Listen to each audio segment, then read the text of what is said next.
Hi, everyone. We're going to get started in about 1 minute, if you wouldn't mind just grabbing your seat. If everyone wouldn't mind just grabbing your seat so we can go ahead and get started. Thanks.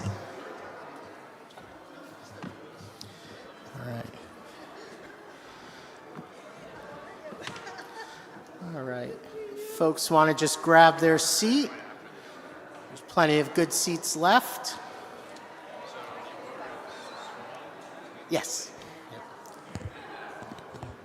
All right. Thank you, everyone, for coming. If you wouldn't mind just grabbing your seats so we can get started. We have a very full agenda, very exciting agenda. So if you wouldn't mind just grabbing your seat. Yeah. If the panelists wouldn't mind coming up. Do you want, okay, so we're, okay. Okay, all right. All right.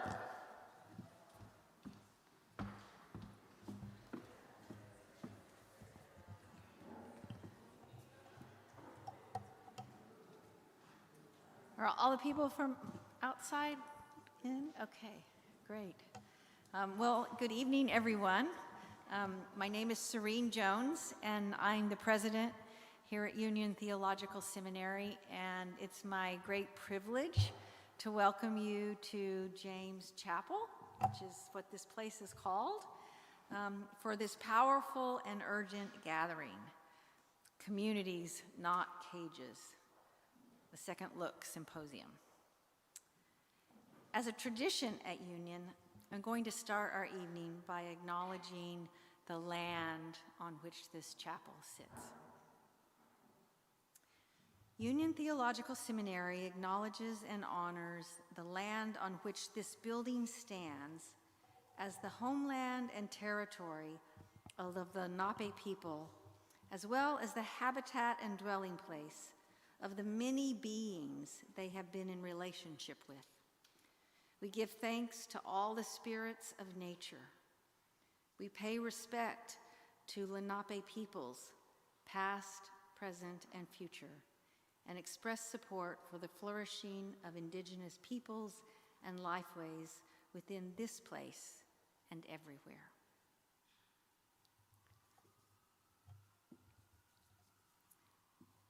So this moment that we are gathered here matters deeply because it recognizes the leadership of those who are most impacted by our present carceral system, those who have lived through the dehumanization of the systems that we are here this evening to talk about dismantling.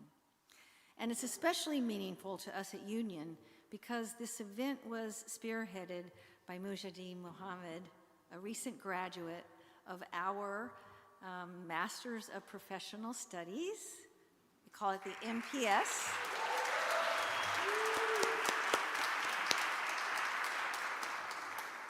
And I had the privilege of presenting him with his diploma last October at Union's first ever gathering of MPS alums. And we had a wonderful event when we welcomed all the alums of this program to Union. We're also honored to be joined by Patrick Stevens, another remarkable MPS alum.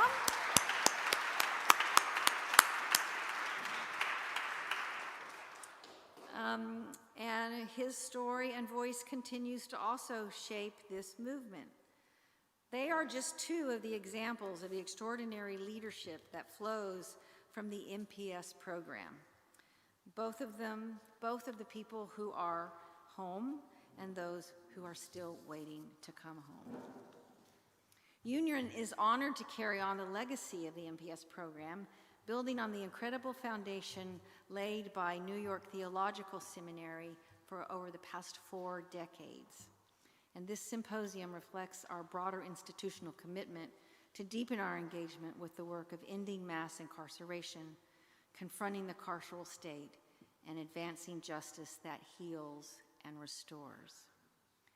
And as we continue to grow into our role as the new home of the MPS program, now with over 550 alumni since 1983, we are called to amplify their leadership and educate the wider public about both the harms of incarceration and paths towards liberation.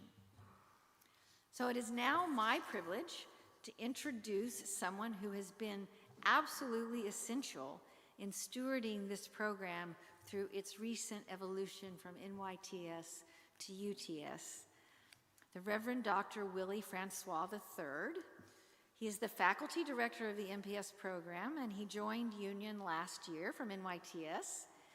He brings with him not only expertise and passion, but also a deep spiritual commitment to justice.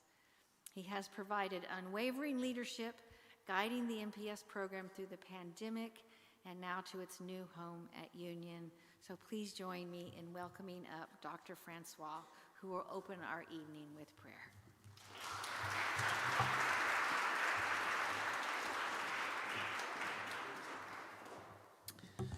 Let us assume a posture of prayer. God of our weary years and silent tears, how we long to breathe free in a nation founded on stolen land and stolen labor, a strange democracy of unfreedom.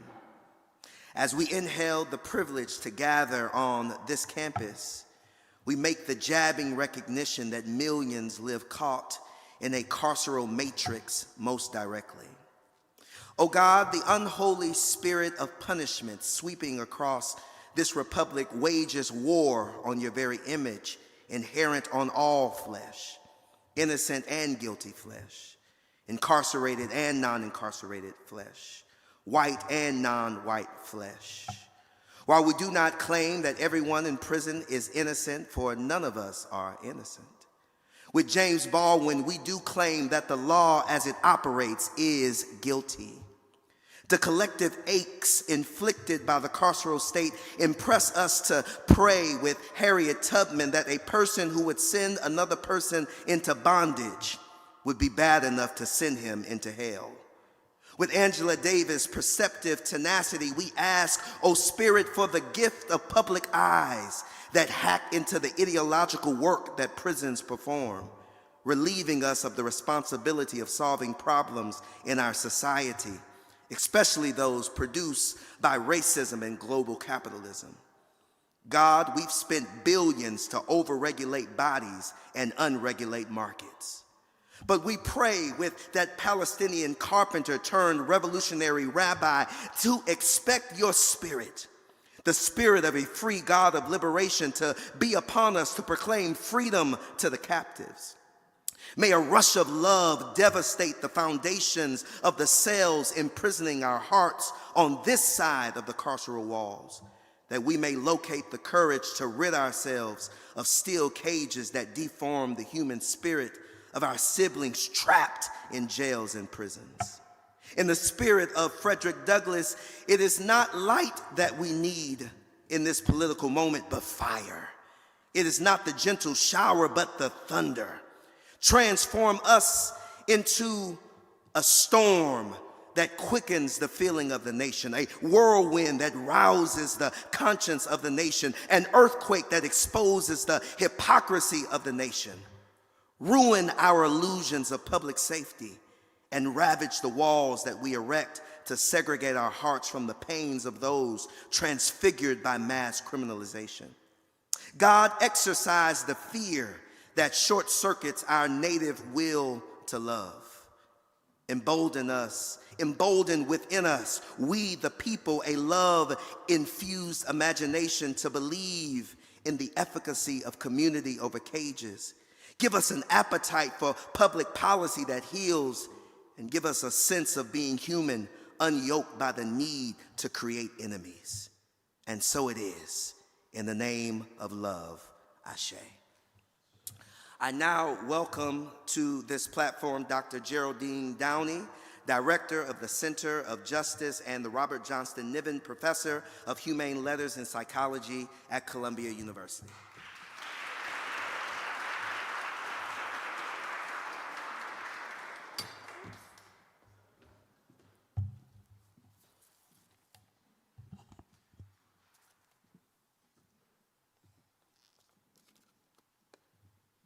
So After that, I'm going to be a dull and boring speaker. But I want to start by thanking all of you for coming here tonight. I teach psychology at Columbia, and I teach it at Sing Sing, and I've taught at Bedford Hills and Taconic Correctional Facility. And what I want to do is to start by giving you all a very heartful thanks. I want to thank especially Serene Jones, Willie Francois, Fred Davey, David Gastworth, and all of our partners here at Union Theological for hosting us tonight. The fact that Union is now hosting the Masters for Professional Studies has brought us all closer together. And so although we tried to start a collaboration, I don't know how many years ago it was, Serene, when we went to Washington, but this is really an extraordinary collaboration for which we're very, very grateful. But I also want to thank the other collaborators who have brought this event together tonight. These include Garrett Smith, Katie Schaefer, and all of our dear friends at the Centre for Community Alternatives and Communities Not Cages Coalition. You really have been the people spearheading the efforts to make New York a more just place to be, and it's all the more needed today. We also have representatives for a number of elected officials in the House tonight. We have representatives from the offices of the New York City Council, Yusuf Salam and Justin Brennan, the State Assembly members Deborah Glick, Michael Asher, and Amy Paulin, and representatives of State Senators Shelley Mayer and Andrea Stewart-Cousins. And I want us to give everybody a round of applause. So thank you all for coming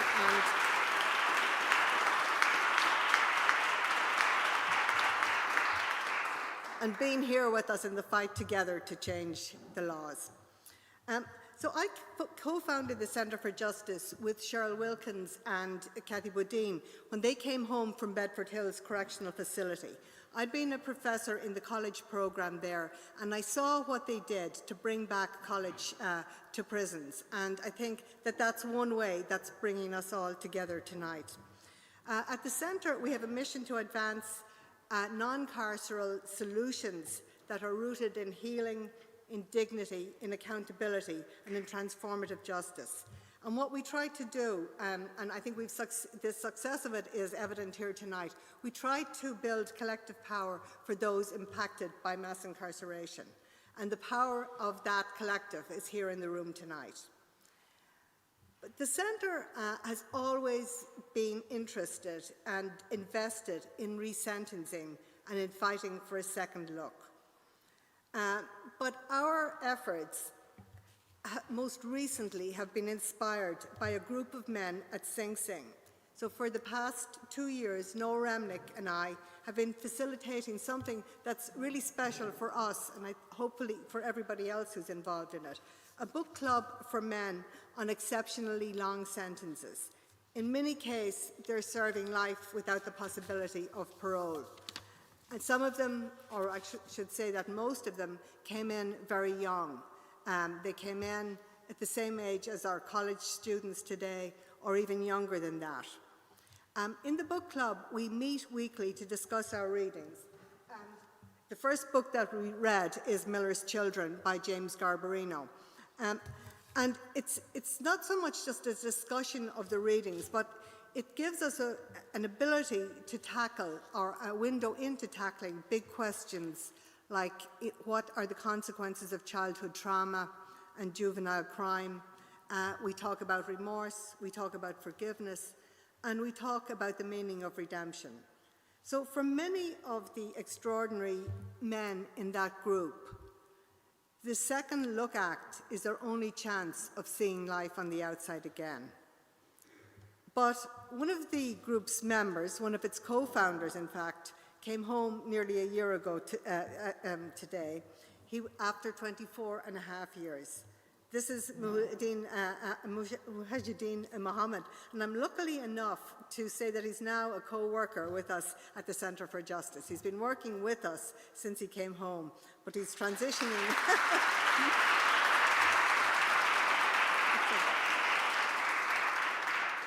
into a fully qualified and employee. So he and Noah are the engine for our Second Look Acts. And you'll be hearing from Mujahideen along with a panel of esteemed experts and advocates this evening. Before we move on to the panel, I want to introduce you to our keynote speakers for the evening. Judge Marva Brown, who's in the front row here. Judge Brown presides over cases in the Manhattan Criminal Court. She was elected to the Kings County Civil Court in November 2023. And prior to taking the bench, she worked as a public defender for more than 17 years, representing clients from arrest to trial on matters that range from quality of life offences to homicide. She holds a JD from the Cardozo School of Law, and more importantly, she did her undergraduate work here at Columbia. So, but after Judge Brown, we'll hear from Mr. Robert Ricks. Mr. Ricks knows firsthand the stakes of these legislative battles that we're fighting.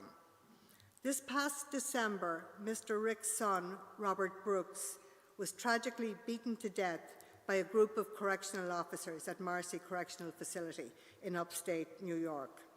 Robert Brooks was 43 years old at the time of his murder. The beating, which was captured on body cameras, has caused a national outcry, and 17 individuals have been charged for their participation in this horrific act.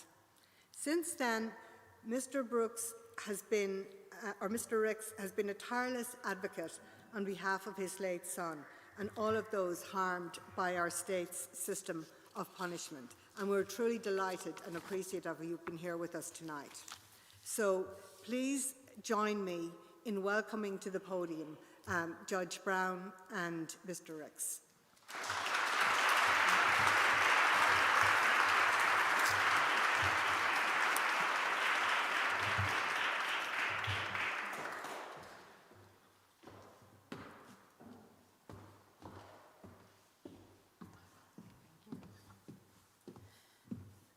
Good evening. I am emotional because I didn't know I would be speaking before Mr. Ricks, and so I express my condolences because my experience with the criminal legal system is professional, of course, but extremely personal as well. And so I'm Marva Brown. I'm a judge currently in Manhattan Criminal Court. And on the flyer, they put Kings County Civil Court because that's how I was elected. And I think it's important to note that being elected to the civil court has given me a 10-year term where some people believe I now have the autonomy to be my authentic self on the bench and make decisions without fear of reprisals that might be contrary to what mainstream media, people that don't see value in my people, in our community, agree with. And so when I was invited here to speak tonight, I honestly thought, what could I add to this conversation? Because as a Black woman in America, I must say I've lived a life of privilege. And that is because I was born to a teenage mother, a father who told her to get an abortion. And because of that, I spent most of my life under the care of my grandparents, who were hardworking, economically stable people who surprisingly were corrections officers. And they were people who with 8th grade educations were able to use employment in corrections, first New York City Corrections, and then my grandfather was a CO at Sing Sing Prison, and that's how my family was able to move from the Bronx River projects to Westchester County. And then once my grandmother was in Westchester, she became a CO at Westchester County Jail. And my story is one where how did the child, the progeny of corrections officers, become a public defender, a fighter for the people, a fighter for liberation and second chances? And when I think of having the opportunity to speak here tonight, I thank Henry Robinson from the Cattell Center. We did close Riker's work when I was still an attorney at the Legal Aid Society. I thank Garrett Smith from Communities Not Cages, CCA, for inviting me here. But I think of Women's History Month and the influence that my grandmother had on me, because in all of the years that she worked corrections, I heard stories of incarcerated people, incarcerated women, and how she mentored them, cared for them, taught them to care for their babies while they were incarcerated, taught them how to garden and grow food outside of the jail. And my grandmother, having an 8th grade education, made sure that I had an education. And what she inspired in me and what she poured into me as a child was, maybe you can help these people before they get to us in the jails. And so my life growing up was filled with stories of incarcerated people and their struggles. But my grandmother, in doing her work, in mentoring these women, caring for them, she believed in care, custody, and control, those standard operating procedures of what ideally the criminal legal system should be. And she definitely made sure that things were done right on her watch. And in turn, my uncles, they became COs, 2 of them, but it became very personal to us as a family when one of my uncles got addicted to crack cocaine in the 80s and became an inmate at the same jail my grandmother was. I think at that time she was a captain at the jail, and then he went upstate. He did 2 upstate sentences. And so the personal effect of having an incarcerated family member is very strong with me and the work that I do each and every day, because I know that there are so many reasons why people end up involved in the criminal legal system. And so my work as a public defender, I love litigation. I love a good trial. I love cross-examining a witness. However, the truth of the matter is most of the cases that we have, they don't end up in trials. And so for me, getting to know my clients, getting to know their stories and why they ended up in court, why they ended up with cases, what their family and home life and community life became a priority to me, because I needed to get on the record what their needs were. I needed to get on the record what our vision for their future could be once they leave the criminal legal system. And my journey to the bench was one that, I had appeared in front of countless judges, and there was one in Brooklyn. They called him the Admiral, or he called himself the Admiral, I guess. And we did a trial. My client, I was saying, take this plea, please. He's gonna sentence you harshly. And we think about, people exercising their right to go to trial, and the fear of the trial penalty is a real thing.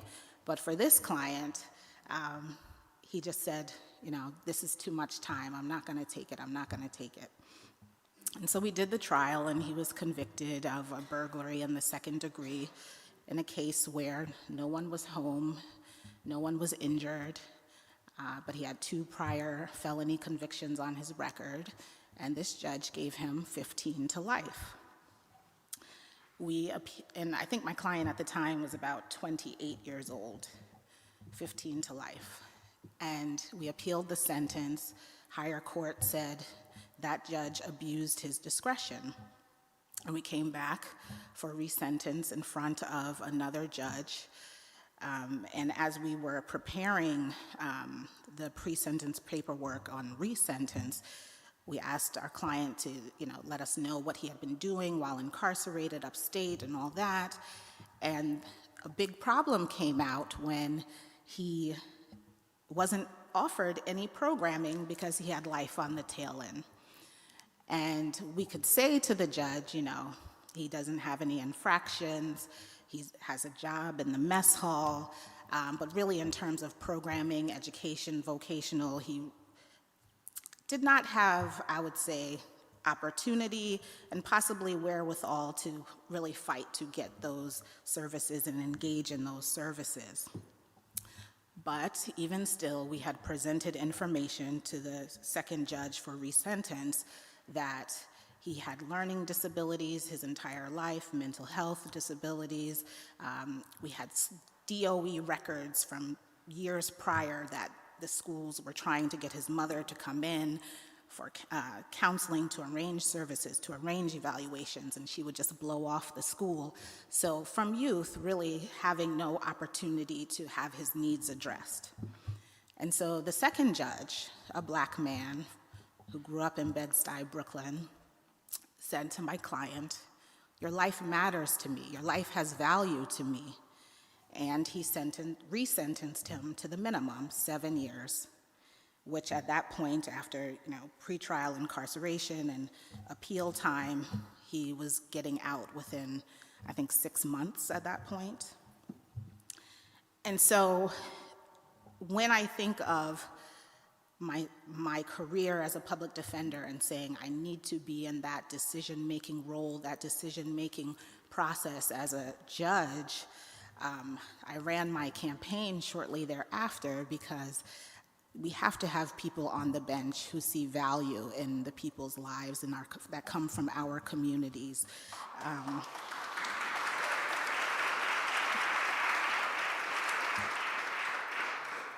And for me, the transition from attorney and advocate to judge is one that I see not only to affect the people who appear in front of me, but also to be counsel and advisor to other judges that sit in my courthouse and provide my life experience, my professional experience, because frankly, most judges don't come from a public defender background. Most don't come even from criminal backgrounds that actually sit in the criminal courts. And so when you think of who's deciding these cases, who's reviewing these cases, we need not necessarily diversity of skin color, right, but diversity of professional experience, life experience.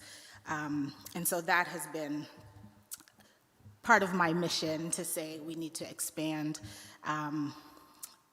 what the judiciary looks like in the state of New York and beyond. I was told I only have about 5 minutes, so I think that as a criminal court judge, most of my work now is the arraignment on felony cases and matters, so I'm not sentencing at high numbers at this point in my career. But I think what we need to do at all levels of the judiciary is make sure that there are opportunities for education, rehabilitation, addressing the mental health needs that people have when they enter the criminal legal system so that they can take ownership and autonomy so that when it's time to make an application, hopefully under the Second Look Act, they are presenting their best selves, because we know it is not their worst incident in their life that they should be judged by, but the transformation that can happen when needs are addressed. And so I'm very hopeful I'm proud to be here and to hear from the speakers that will come after me, the panelists that will talk tonight. But I thank you for having me here, and I hope you know that we are working within the judiciary to make sure everyone has a fair shot at justice. Thank you.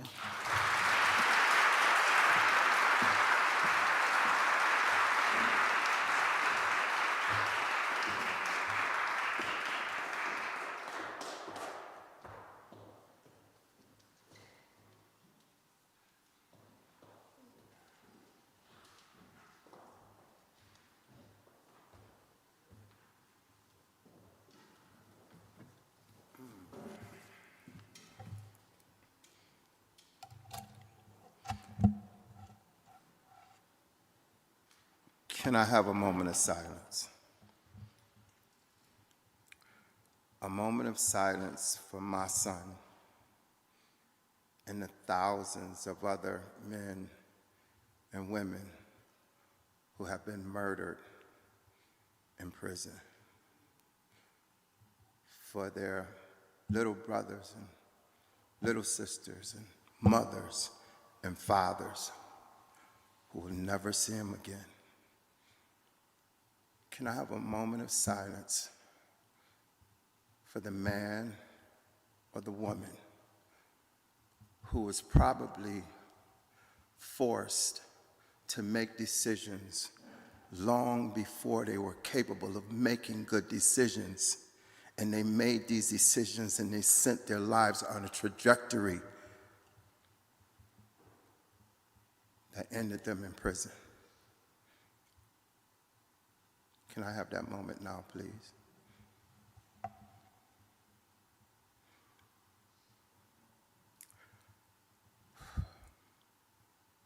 I want to thank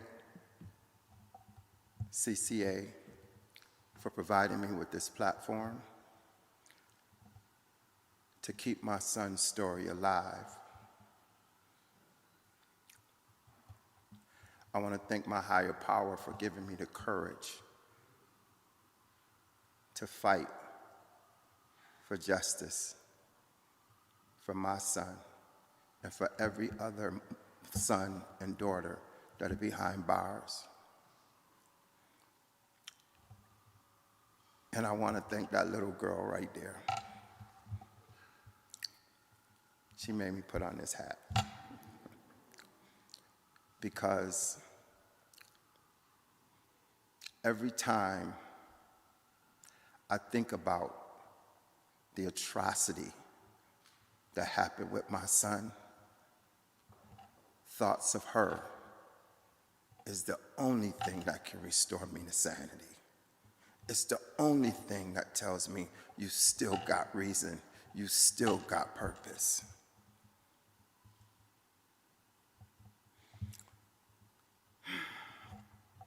My name is Robert Ricks, and I'm the father of the late Robert Brooks. That sounds crazy to me. My son was 35 when he went to prison. He was 43 when they murdered him at Marcy's Correctional Facility. I was 24 when I went to prison, 26 when I came home. And I knew that I knew that I knew that I wasn't about to do another day behind bars. 18 months of humiliation and degradation was more than enough for me. I came home with thousands of dollars worth of traffic tickets and no license, thousands of dollars worth of child support, and finding a job was like looking for a needle in a haystack, but still, I had a made-up mind. I wasn't about to do another day behind bars, and that was 37 years ago, and I have not seen the inside of a jail cell since. I had no desire to march, chanting no justice, no peace, nor did I have a desire to scream, say his name, while carrying a poster with his picture and his expiration date. However, today, this day, everything, every fiber of my being wants nothing but justice for my son and reform. That's it. That's all, and nothing else. But if the only thing that comes as a result of this murder is that my grandson's receive a check, we have failed, and his death would have been in vain. I believe that my son died so that your son, your daughter, your mother, or your father may live and come home erect and not in a body bag like my son did. This is the thing that gets me the most. My son was arrested and held in the county jail without bail until he was sentenced to 12 years in prison. He committed a crime that did not result in the loss of life, but he committed a crime. And bail was denied. This is how his denial of bail was explained to me. A person should be locked away and not allowed to coexist in a free society when their behavior has been shown to be a danger or a threat to other human lives.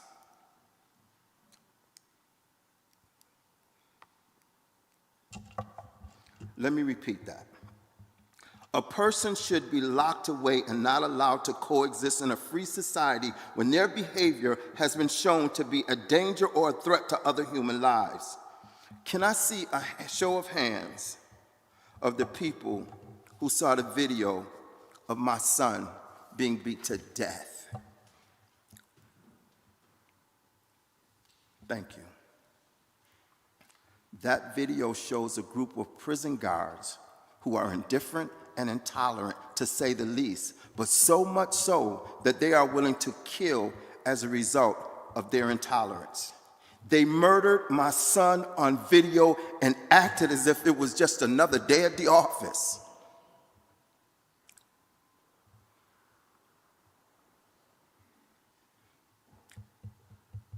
Please allow me to repeat. A person should be locked away and not allowed to coexist in a free society when their behavior has been shown to be a danger or a threat to other human lives. Those guards are dropping their kids and their grandkids off to school today, having beers with their buddies at the local bar and grill today, working with the district attorney's office, trying to figure out a way to get away with murdering my son on video. That sounds like the tale of two cities.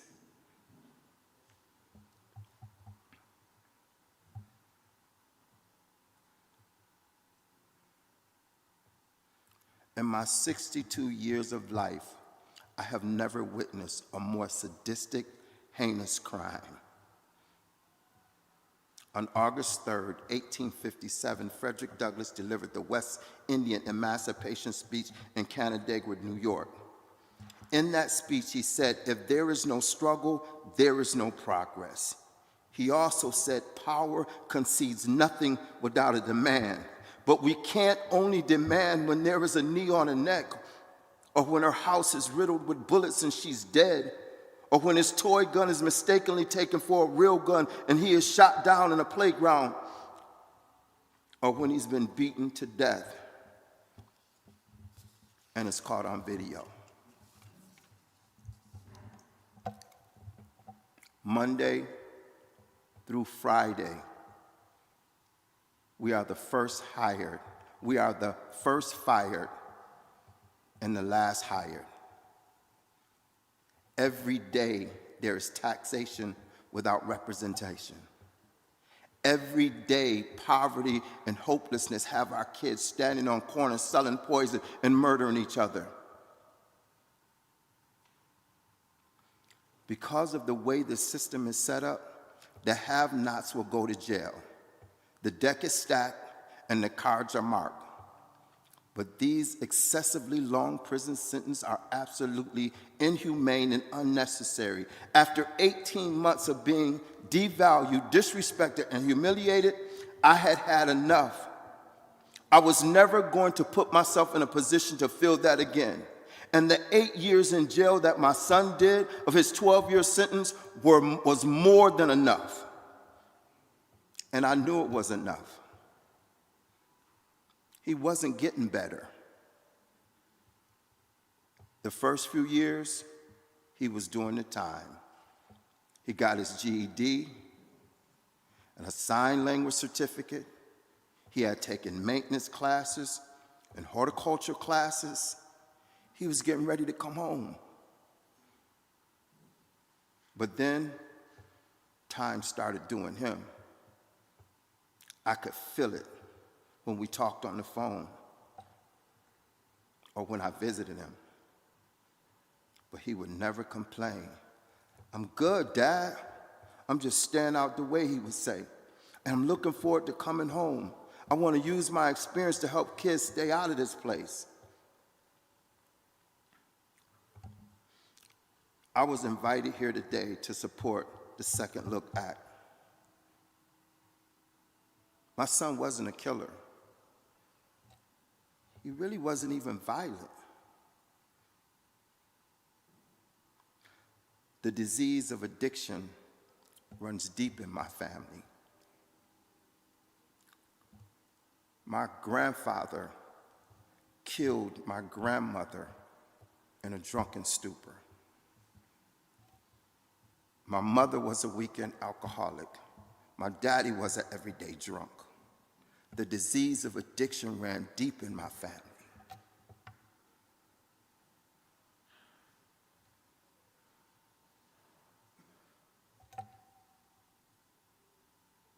The disease of addiction had my son by the short hairs.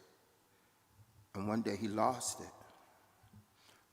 The last time I seen my son free, I went to visit him at his mother's house. He wasn't himself. When he got arrested, I had to call our mayor to make them give him some meds. He wasn't himself.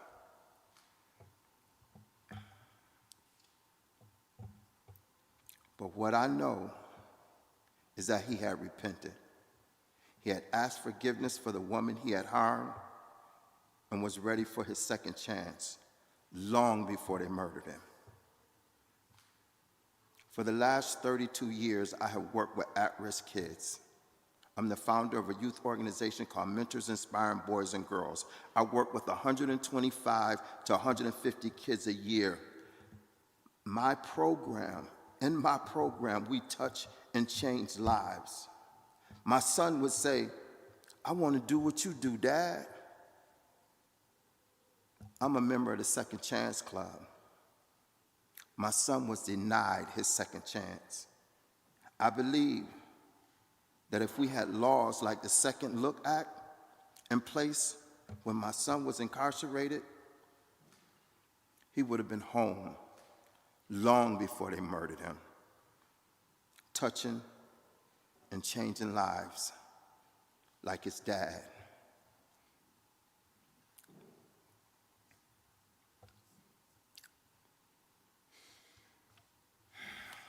Thank you.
Hello, and thank you so much to everyone for being here today. My name is Noah Remnick. I'm an educator and organizer with the Center for Justice at Columbia, and I'll be your moderator for tonight's discussion.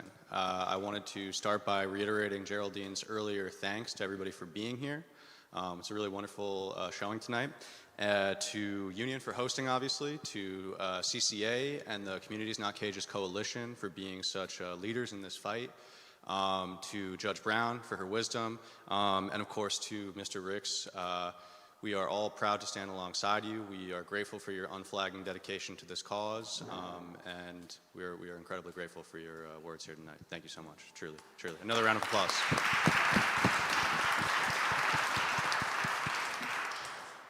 Tonight's discussion, as you've heard, is all about the Second Look Act and the broader state of resentencing legislation here in New York State. We'll be focusing on strategies for organizing that foreground incarcerated and formerly incarcerated people, their needs, their advocacy, their intellectual labor, their camaraderie, and ultimately their visions for liberation and a world without prisons. We have an incredible panel of scholars and organizers here with us tonight, as well as an equally wonderful group of scholars and advocates still behind bars, but nonetheless whose vision and whose labor and whose insights will be a major part of our discussion this evening. So we want to thank them for all their participation. You'll be hearing their words and from some of their family members who are in attendance, and we're grateful to have them here today as well. So without further ado, let me just ask my fellow panelists to briefly introduce themselves, if you don't mind. Do you want to kick it off with you? Sure. My name is Serena Martin. I am a proud member of the Bedford Hills cohort. I am the executive director of New Hour, which runs programs throughout the jails on Long Island. We had a graduation just today of our leaders in reentry. And I just want to bring into this space Tammy, Pam Smart, Kim Brown, all of our women, Deb Pretlow is here and home, all of our women who are still behind bars that we fight for every day.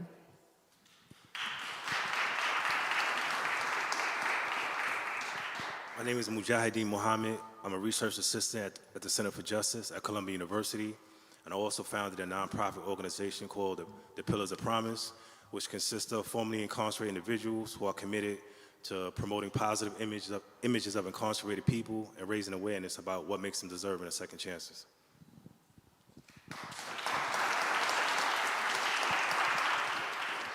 My name is Steve Zeidman. I'm a professor at CUNY Law School, and I founded and co-direct our Second Look project. We've worked with about 200 people, been able to bring home about 84, but we have miles and miles to go. I'm so grateful to be here. I just have to say thank you to Mujahideen, Noah, Professor Downey, Judge Brown, CCA, Union Theological Seminary, and Mr. Ricks, thank you. My name is Brian Fisher. I am a retired New York State Department of Corrections superintendent and commissioner. I was lucky enough to spend a lot of time at Sing Sing and in Albany, and my experience is why I'm here. I believe in second chance, but more importantly, I believe in the incarcerated persons and people that I've met over the years. And tonight, we can talk about what it really means to become incarcerated and what it means, hopefully, to get out. For what it's worth, and I should have said it upstairs, I know it doesn't change anything, but as a former warden and a commissioner, I personally apologize to you in the loss of your son.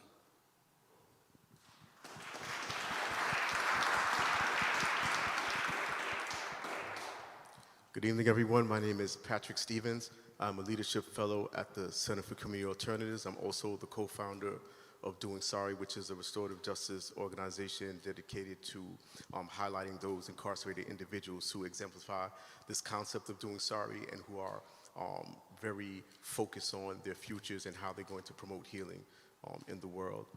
I think that everyone here, Mr. Ricks, extends their condolences to you and your family. Many of us who saw that video, many of us who are formerly incarcerated, anyone who's a human being, will feel for you and your family. The brutality that happened, the dehumanization that happened is something that no father should have to endure, and we are deeply, deeply in spirit with you and mourning with you and your family.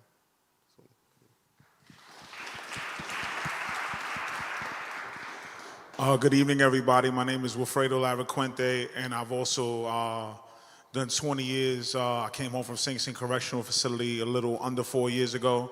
I'm tethered to the Center for Justice. I'm boots on the ground. I'm a work readiness instructor for Opportunities for a Better Tomorrow in Bushwick, Brooklyn. I work with the Reentry Advisory Board for the District Attorney's Office, and I also work with the Brownsville and the Bronx Peace Advisory Board for MOCJ. So it's a pleasure to be here.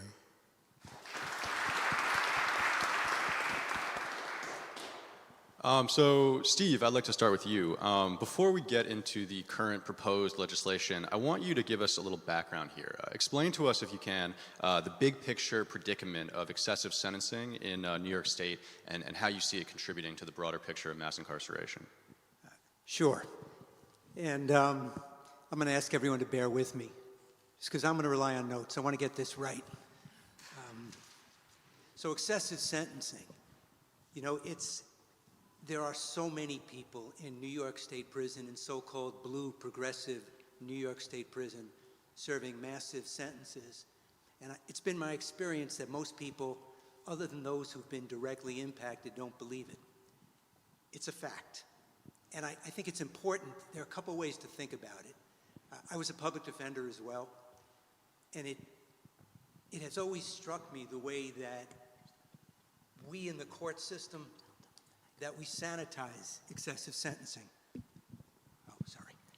And by sanitize it, this is what I mean.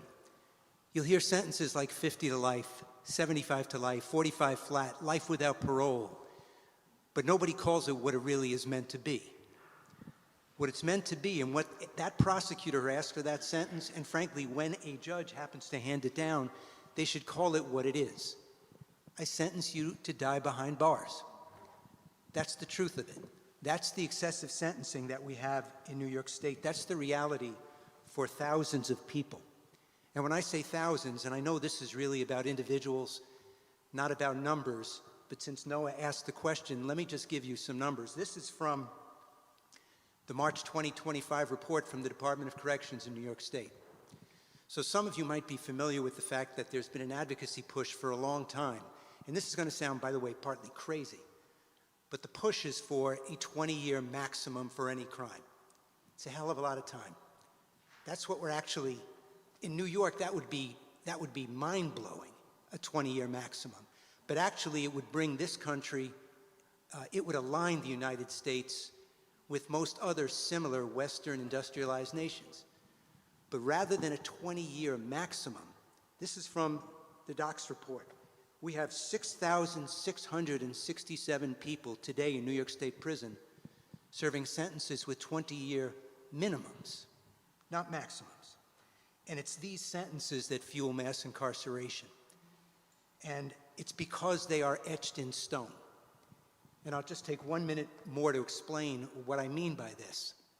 And I'm so glad, Judge Brown, that you mentioned resentencing. So just bear with me. I'll try and give a kind of short overview of when I say the sentence is etched in stone, here's what I mean. When you're arrested in New York State, there's a law.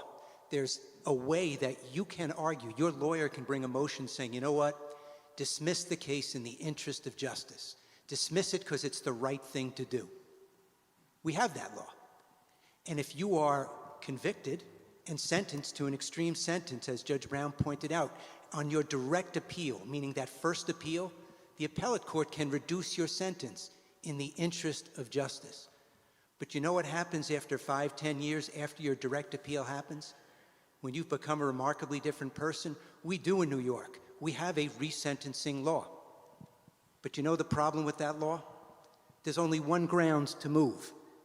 You can only get resentenced if your original sentence was illegal. It doesn't matter who you are, what you've done, who you've become, the support you have, the conditions you're enduring in prison, your sentence will remain. The law in New York State at present doesn't recognize, it doesn't value, it doesn't care about transformation, rehabilitation, growth, change, whatever word you want to call. And the truth is, and this is where I'll close, a sentence, and this is something that was said to me years ago, and it's so true, and it guides a lot of the work that we do. A sentence once imposed, even if to some at the time it was imposed seemed just necessary and appropriate, it doesn't remain so in perpetuity. That's the problem. And unless and until we pass a Second Look Act, unless and until there's a willingness to recognize and value redemption and change, these sentences will continue without any rational justification. Thank you so much. So, Mujahideen, for the past year, you've been pretty singularly devoted to the Second Look Act, researching it, advocating for it, even authoring an academic study on it. So, for those who need a refresher in the audience today, what exactly is the Second Look Act, and what were the key findings of this report that you put together? The Second Look Act is a bill being proposed in the New York State Legislature by Senator Julia Salazar and Assemblywoman Latrice Walker. If passed, it would allow incarcerated individuals or their legal representatives to petition a different county judge for a sentence reduction after 10 years of incarceration or 5 years if they have a maximum sentence of 10 years. No one will be excluded from submitting a second look petition based on the type of crime, length of sentence, or age at the time of the offense. Although people who are adolescents or emerging adults at the time of the offense or over the age of 55 when submitting a second look petition will be looked at more favorably for a possible sentence reduction based on the mitigating factors associated with these particular ages. Although the focus of a second look is primarily rehabilitation based on a person's institutional record and positive achievements, it also gives a person the opportunity to present a coherent life narrative to a judge, including whatever adversity, abuse, and trauma led to the crime and the steps that were taken towards healing and personal transformation. This is a critical part of a second look, as you cannot determine how far a person has come until you know from where they began. What I have just stated is some of the key provisions and parameters of the Second Look Act, but now I want to give its fundamental meaning. As Steve Zeidman just said, the essence of a second look is that a sentence, once imposed, does not remain just, necessary, and appropriate in perpetuity. Now, I added to that statement. Why? Because the human capacity to change, to the extent that continued incarceration and punishment is no longer morally justifiable. Now, I will give some brief comments about our overall research at the Center for Justice. The makeup of our prison system has changed over the last 15 years. A lot of the excessive sentencing practices associated with the war on drugs have been repealed. The decriminalization of drugs and the increased implementation of alternatives to incarceration has led to a drastic decline in the number of people incarcerated for drugs and nonviolent crimes. However, this has resulted in an increase in the number of people in prison for violent crimes because the excessive sentences for violence have not changed or evolved over the last several decades. Due to the fact that people convicted of violence tend to have the most sentences, tend to have the longest sentences and serve the most time, they now make up the majority of an aging prison population in New York. And the elevated health risk of continued incarceration only makes it more costly for the state to care for them. Therefore, reforms that only target nonviolent convictions will only increase the Asian prison population in New York and further subject them to the hazards of incarceration. The excessive sentencing practice of New York and the Asian prison population that it fosters goes against well-known criminological research that shows that people tend to age out of crime. Recidivism data shows that with each ascending age group, there's a significant decline in the recidivism rate. So generally, people age out of crime. And when that maturation process is coupled with transformative processes like a higher education or empowering programs, the recidivism rate shows an even more drastic decline. For example, graduates from Hudson-Link Mercer University have a 3% recidivism rate, and rehabilitation through the art participants have a 2% recidivism rate. Finally, there's growing evidence that crime survivors believe that our punitive system does not provide them the necessary amount of healing. Therefore, more crime survivors are resorting to restorative justice practices and supporting other effective alternatives to incarceration. Many of those who have suffered the greatest harm are not opposed to the release of those who harmed them, provided that they can clearly demonstrate accountability, remorse, and personal transformation. Some of those go as far as advocating for the release of those who harmed them through second look legislation and other mechanisms. The idea that people who suffer from crime only desire the most punitive outcomes is being challenged more and more today.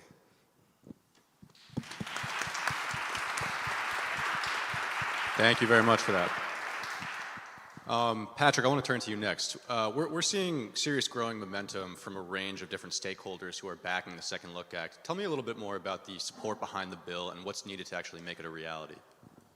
I mean, so in terms of important support in this coalition, well, the judge, Marva, is for it. I think that's all that you need to know. Our chief judges, our administrative judges are in favor of second look. Our bar associations, the American Bar Association, the New York City Bar Association is in favor of a second look. Many of our corrections experts who do this work, who do reentry work and rehabilitative work, are in support of second look. Many of us formerly incarcerated people who know what it's like on the inside and know what is actually needed to change the system and transform our opportunities when we come home are in support of second look. 68% of New Yorkers, when polled about this legislation, are in support of second look. And that's not even teasing out, the realities of when you ask someone in a poll, do you believe in second chances? Do you believe in opportunities for people who are incarcerated? I'm quite sure that number goes up even further. And so even the business community is in support of second look, right? In New York State, we have a labor shortage. We need workers. They are in support, even if albeit for selfish reasons. They want to see more people home. They want to see a larger labor force. Everyone is in support of second look. The only people, unfortunately, who are not in support of second look are those individuals who believe that their livelihood is based on keeping people in prison for longer periods of time. And so they have a vested interest in not supporting something like second look. But the vast majority of people who recognize what our system is and the human potential that is behind bars, who understand redemption, who understand that people deserve second chances, are in support of second look. Thank you very much.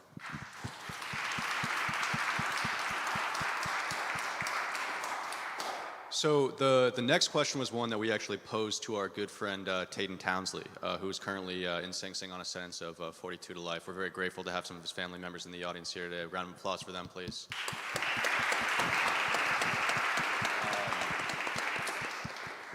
We asked him what would the passing of the Second Look Act mean to you, and to read his response on his behalf, we have Wilfredo down here. So for Taden Townsley, to me, the passage of the Second Look Act will mean that society has actually begun to embrace incarcerated citizens.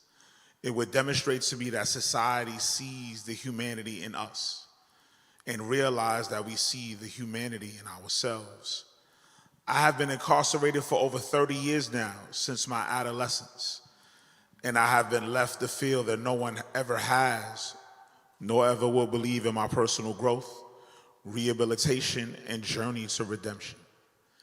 In my experience in prison, I've learned that such a feeling serves as fertile soil to help the growth of hopelessness and removes any incentive or desire to change. Why? For what purpose? If people are only going to see you as a criminal or the crime you were convicted of, then why put the effort in? Well, many of us, or I might say most of us, have.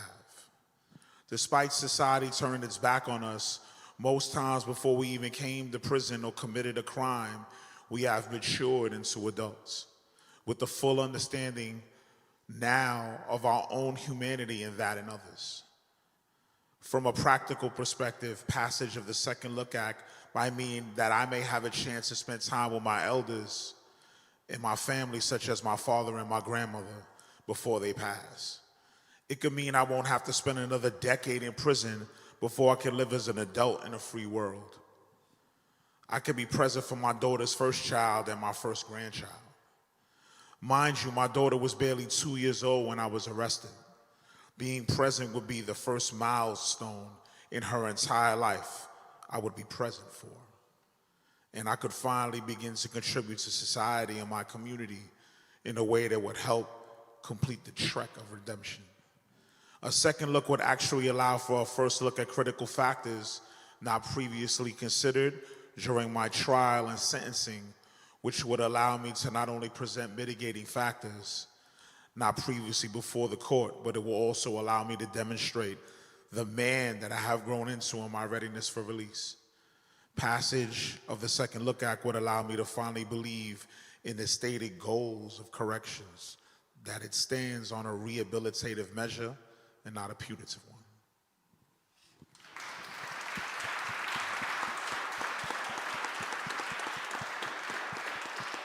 Thank you, Wilfredo, and of course, thank you, Tayden.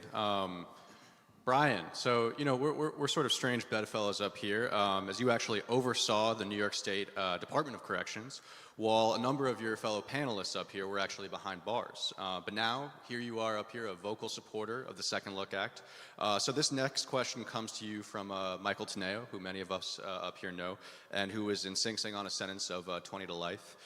He asks, as the former superintendent of Sing Sing and commissioner of docks, what did you witness from the incarcerated population during your tenure that makes you feel so strongly about giving these folks a second chance? That's a good question. I know Michael very well. In fact, 2 years ago, I wrote a letter in support for his parole. Michael, it's important, I think, people to realize that Michael has done so many things in prison, but he's not alone. He's not unique. I think people have to understand that the people we're talking about who have succeeded in prison, they're not unique people. What they have become is better people. And I think dealing with Michael and many other people, some in this room today, got me asking the question a long time ago, how long is long enough? At what point do we say, this makes no sense? Forget the money, forget anything else. It just makes no sense. And over the years, I've seen so many men and women change. And that's what I think is really all about, except we do have to acknowledge that when we talk about resentencing and a person goes before the judge, not only are they going to see a different person, but I think it's important for them, the individuals, to explain where they came from. See, I don't think we talk enough about the trauma before going to prison, the mental illnesses before going to prisons, the poverty before going to prison. There's an act that puts people in prison. Okay, we know that. But nobody looks behind the act. Nobody asks the question, why? Why did the person do that? I've met so many men and women who, when they say it, I believe it. They simply made a bad decision at a certain time. Best story I have is a young man, never had a problem in the community, and he wanted to be like everybody else, so he got himself a gun. He went into a bar, never thinking that he would ever use the gun. That's not his personality. However, a situation occurred, his gun was drawn, and he killed somebody. Is a single act of stupidity on a certain day. For that, he got 25 to life. The question becomes, again, at some point, society has to acknowledge that people change. People become different. And I think that's why I really believe in the Second Look Act. It forces society to say to themselves, to us, what's the value of sending somebody to prison if we never let them come home? So Michael raises a good question. I really do believe in it because I believe in the people that I've met. Thank you so much. Serena, as a leading voice for survivors of domestic violence, why do you see second look resentencing legislation as important? This bill does not specifically mention gender, but in what ways do you see it as promoting safety and justice for women and family members specifically? Yeah, I think about my own incarceration. I only did 3 years behind bars. I only did 6 months in solitary. But what I think about are all of the women I left behind during that time, and all of the women who have come through the doors of New Hour, 12,000 women to date, who have received enormously egregious sentences. In fact, the sentencing disparities between men and women is vast. And what do we know about our judicial system? What do we know about arresting cops? What do we know about ADAs and DAs? There is an overwhelming judgment of women who commit crimes. You should be home. You should be with your children. Why are you doing drugs? Why did you step into that situation?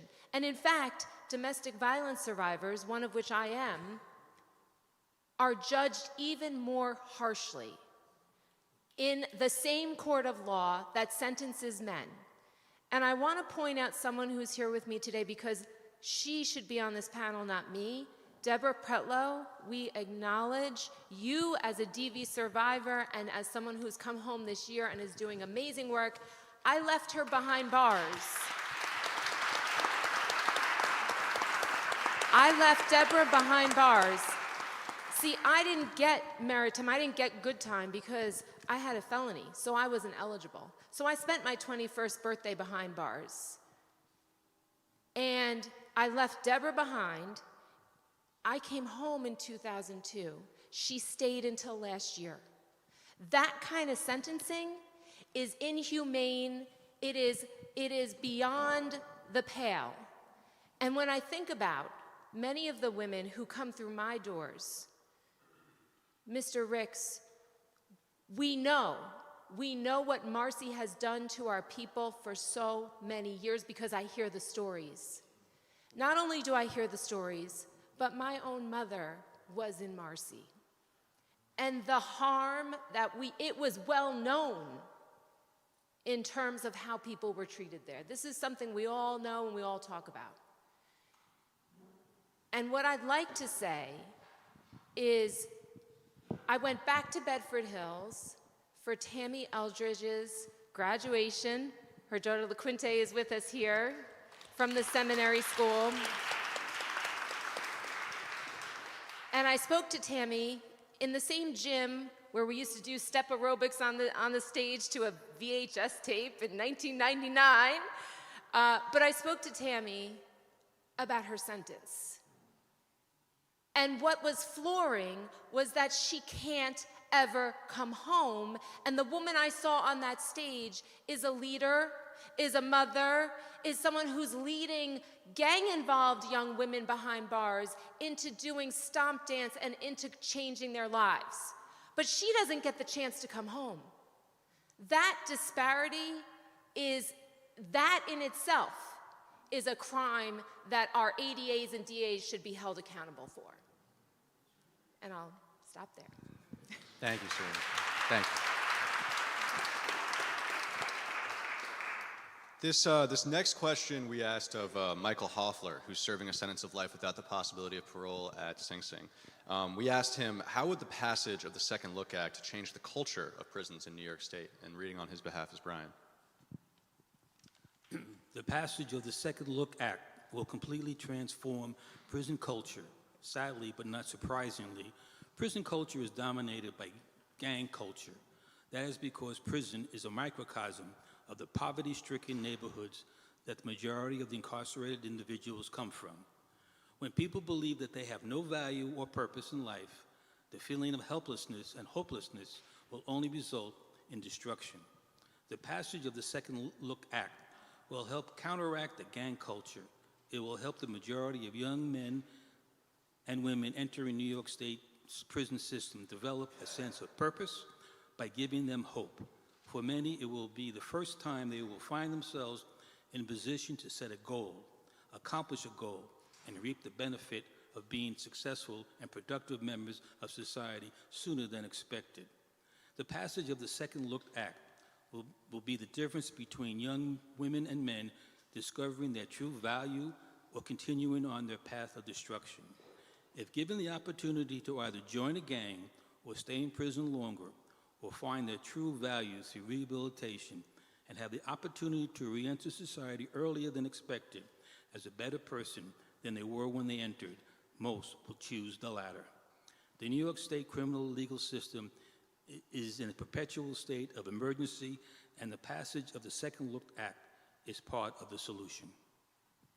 Thank you. And thank you to Michael Hoffler for that.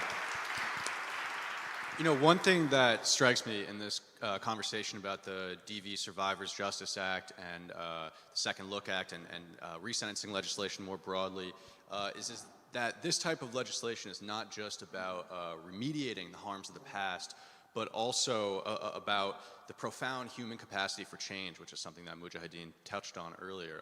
Wilfredo, can you speak to that point a little bit? You know, I know for a fact that you've been a mentor to so many formerly and currently incarcerated individuals. You know, it's an oxymoron. The Second Look Act is really a first chance. It's not rehabilitation, it's habilitation. Attaching the re to it means that we had some form of opportunity at one given time. A lot of us have already come from disenfranchised communities, and we have our social construct as if it's constructed after prison. A lot of us have had a lot of institutions fail us long before we ever became part of the carceral system. So that needs to be looked at because different communities have different adverse childhood experiences. So that's something that needs to be looked at because a lot of us were destined to fail beginning before we even started to even broach juvenile, you know, to even broach Rikers Island. So we have to kind of take a look at it and realize that the Second Look Act is the ability to show the body of work that you've done in spite of incarceration. So what happens is me out here now, I try to steer people away from that because it's kind of a sexy thing in the 5 boroughs because it's kind of a rite of passage. But what happens is what's different is when life gives you lemonade, you have to find that, or life gives you lemons, you have to find that sugar to make that lemonade. So a lot of times I try to invest that sugar into the young people and the people that are inside by doing what we do now and what a lot of brothers in the audiences are doing. Because I'm not alone, I'm not an outlier, I'm just a small part of the system. There's a lot of brothers in the room that could be on this panel doing the same exact thing with the body of work that they've done to Columbia and other private institutions because all of us were centered in Sing Sing, all of us were part of Columbia. Professor Downey made sure to provide those things in her childhood development classes. And with those particular tools from that Bronifer model, we were able to venture out on our own.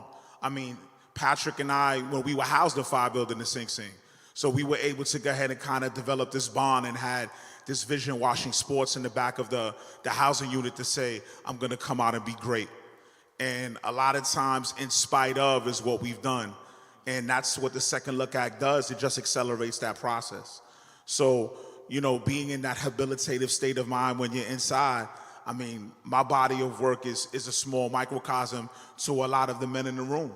But what I did is when I had the opportunity to be on that platform, I took off ripping and running. And that ripping and running is the gas that gaslights a lot of the guys inside and a lot of young people to realize that if he can do it, I can also do it as well.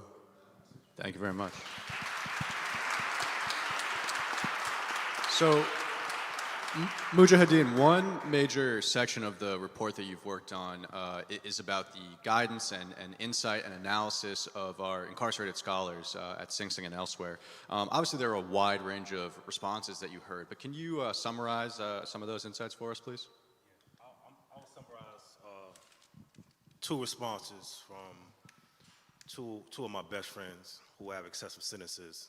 Taden Townsley, who has 42 years of life with 30 years in, and Raymond Rashid Wallace, who has 50 years of life with 29 years in. They both expressed that the passing of the Second Look Act would be an opportunity to assess whether the objectives of our criminal legal system are being adequately met prior to the conclusion of a sentence. It identifies the fact that people may not need to serve the full terms of their sentences in order to address the flaws in their value systems which led to their incarceration, make the requisite changes, reach a state of rehabilitation, and then apply those redeemable qualities in a way that demonstrates their understanding of living a productive and law-abiding life. Raymond and Tayden, they believe that the Second Look Act is the most practical idea we have to ensure that our criminal legal system is affecting change in the lives of incarcerated people. The last response I would like to relay is from Raymond Rashid Wallace, which a lot of these panelists touched on. He believes that the Second Look Act is a much-needed assessment tool that would allow incarcerated individuals to talk about how their adverse life experiences influence their criminality, so that judges could assess people's level of rehabilitation based on how they overcame those adverse life experiences along with their crimes. There are many incarcerated people who were tried for serious crimes when they were young and incapable of expressing how their adverse childhood experiences contributed to their crimes, so that it could be taken as mitigating factors by a judge. Therefore, Raymond believes that the Second Look Act will actually give incarcerated people a critical first look by allowing them to present risk factors that were not taken into account prior to sentencing. This would allow a person's rehabilitation to be fully conceptualized and demonstrated before a court. Thank you. So Steve, this next question comes to you from our dear friend Tayden Townsley, and we actually have some of his family members here today who are going to ask the question on his behalf.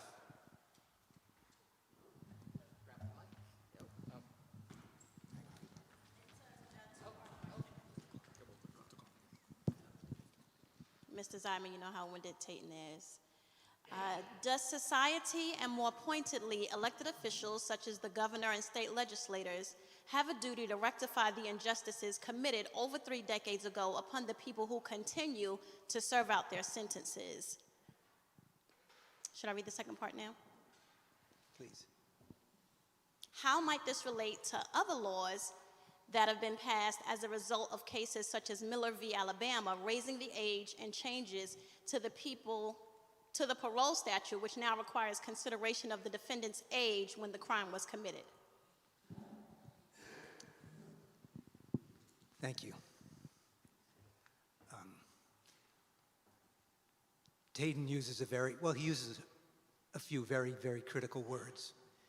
And I want to focus on one, and I really want to speak. I know in many ways it always feels like preaching to the choir out here, but I was so glad to hear that there are some representatives from elected officials, because they're the ones who have to get the bill passed, right? The bill is there, get it passed. Get enough sponsors. So I want to speak to them directly in response to what, because it's really who Tayden is saying, right? The word rectify. And from my perspective, here's the problem. Too often when we discuss second looks, people think you're asking for mercy, beneficence, give someone a break. That has to change.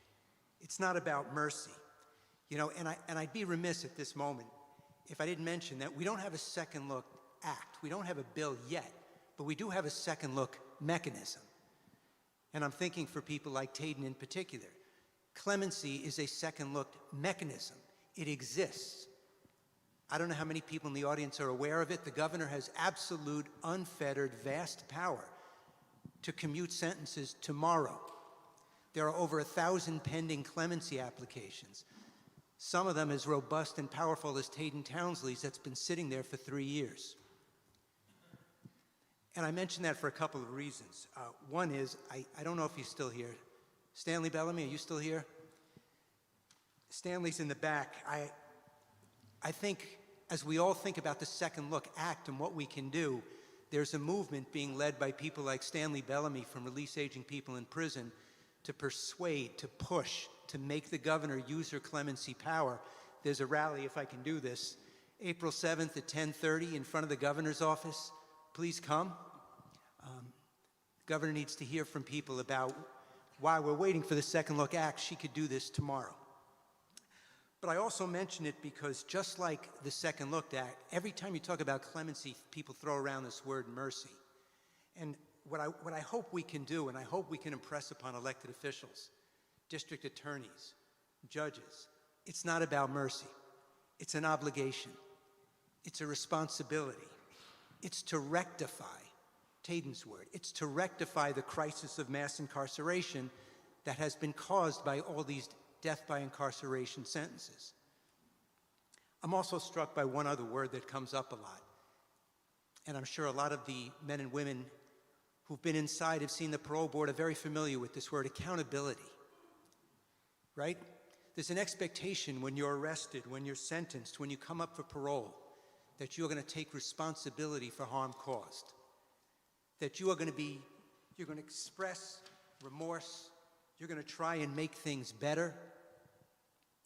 And I'm sure everybody here is well aware, and stay with me, I'm going to make the connection here, I hope, of the profound racial disparities in the New York State prison system.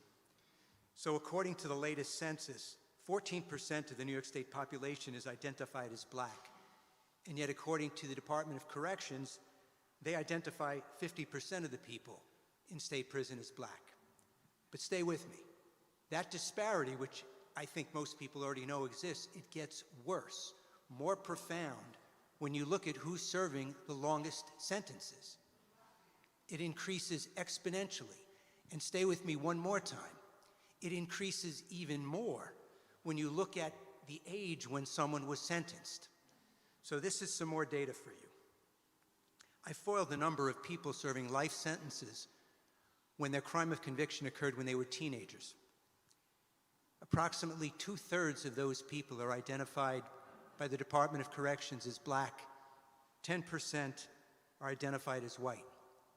So when I say the Second Look Act, and when I say clemency is not about mercy, it's about rectification. It's an obligation to fix this, to the elected officials to do it, to get the bill passed.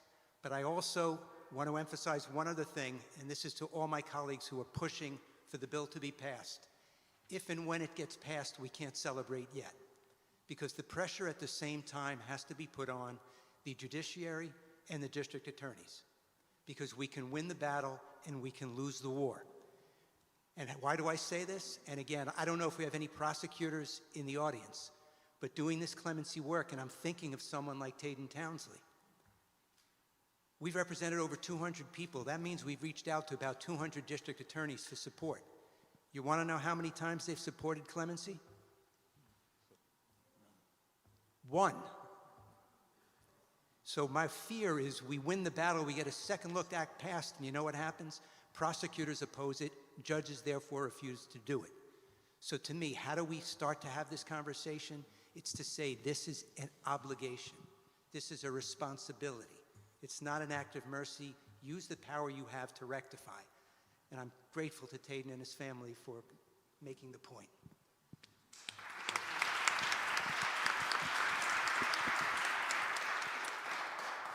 Serena, the next question is for you, and it comes to us from Tammy Eldridge, whose daughter is in the audience with us.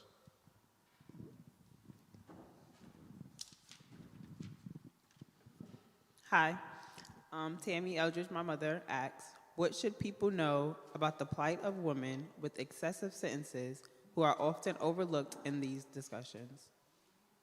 And the follow-up would be, how would New Hour prepare for our reentry? Well, I'll start with the hopeful part of this, which is that we pick women up from prison. Last year, we picked up an 82-year-old woman, got her into safe housing, got her support. We picked up Deb Pretlow, and here she is doing amazing things. One of the things that we need more of are community interventions. And my organization has a 2% recidivism rate. My region has a 65% recidivism rate without programs. So what we know is that providing support like Wilfredo and many of us do, creates solutions and hope. For Tammy, this message is directly for Tammy. We need to do a better job of pushing our elected officials to understand that sentencing women to death cannot and should not exist in the United States. We must also ensure that infants are not ripped away from their mothers at birth in prisons and jails, which is now the case in many, many jails across New York State. And I think lastly, what we know to be true is I was part of the group that passed the Domestic Violence Survivors Justice Act, which gives judges the opportunity to look back at a sentence and say, was this crime committed as a direct result of abuse or coercion?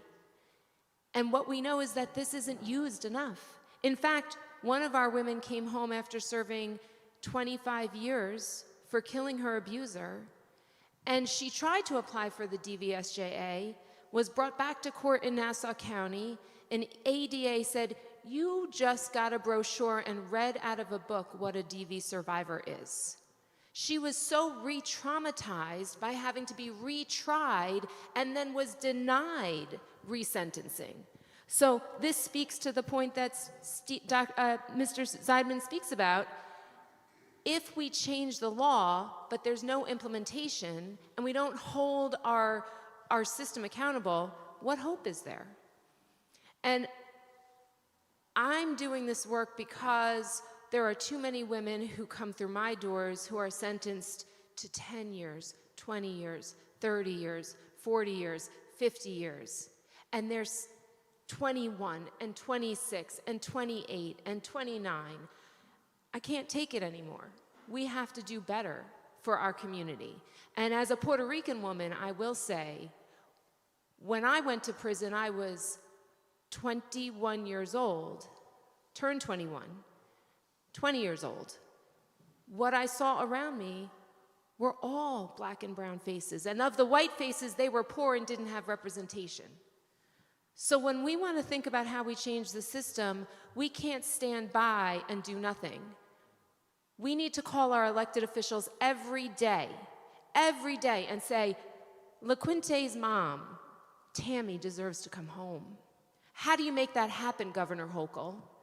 It is this community that's going to change the world, because you see, we see what's happening, and it is us.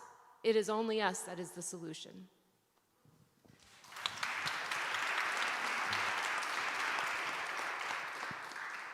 You know, Second Look mostly tackles transformation within the court system. But Brian, I'm wondering, what impact do you see on corrections? Well, right now, the Second Look Act is a hopeful dream by a lot of people inside. They're looking forward to it and they're counting on it. They're working towards it. Once enacted and men and women are actually resentenced, as promised, it will have a very positive impact on the facility and the atmosphere of the corrections. On the flip side, however, if it doesn't get passed again, it sends the wrong message to those still incarcerated, that maybe society still doesn't care, doesn't understand. So it's really important to get it done for the right reason, and the right reason is because it's the right thing to do. If you want to change the culture of prisons or the prison system, you got to pass good laws and good policies. Without it, nothing changes.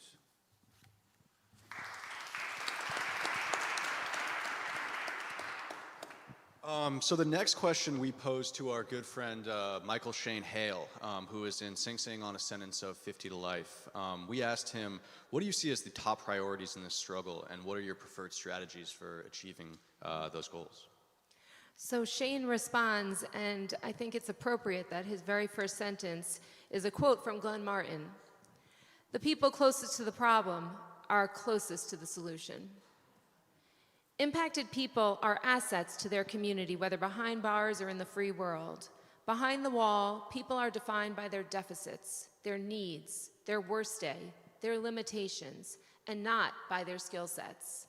This happens because the correctional culture cannot exist without demonizing the people it controls, along with the people that support them. This tension finds the voice and vision of people behind the wall as threatening and dangerous. Lots of solutions have come from people behind the walls. Alternative to Violence Project, AVP, we took it, we've been there. Peers for AIDS Counseling and Education, and the work that Kathy Boudin moved forward. Prison education programs to create a safer environment. However, this confuses things in a black and white world, pun intended, where good guys and bad guys are clearly marked to avoid any confusion.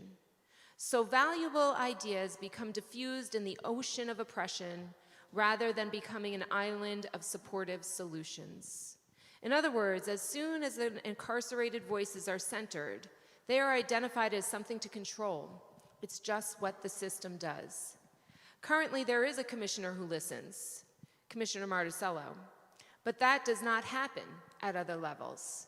He even goes as far to say that people are sent to prison as punishment, not for punishment. I don't think anyone got the memo.